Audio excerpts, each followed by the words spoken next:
علیکم ناظرین، آواز وطن نیوز کے ساتھ میں ہوں شانہ زہرا۔ آئیے نظر ڈالتے ہیں اب تک کی ہیڈ لائنز پر۔ خبر شامل کرتے ہیں میرپور خاص سے۔ بیورو چیف شہزاد خان صابری کی رپورٹ کے مطابق متحدہ قومی موومنٹ پاکستان کی رابطہ کمیٹی کے رکن ظفر کمالی، ڈسٹرکٹ انچارج میرپور خاص خالد تبسم، جوائنٹ انچارجز اور اراکین ضلعی کمیٹی کے ہمراہ ایوان صحافت میرپور خاص میں شہری اور اجتماعی عوامی مسائل کے حوالے سے پریس کانفرنس کر رہے ہیں۔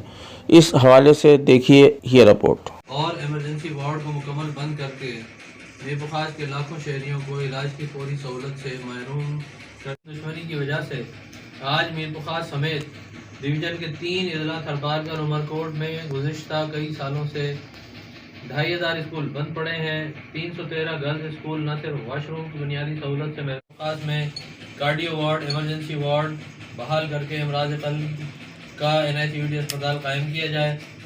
بلدیہ میرپور خاص کی جانب سے ترقیاتی کاموں کی NIT میں متعصبانہ رویہ، بلدیہ میرپور خاص میں افسران کی خلاف ضابطہ اور خلاف قانون تقرریوں، بلدیہ کی قیمتی اراضی کے غیر قانونی فروخت،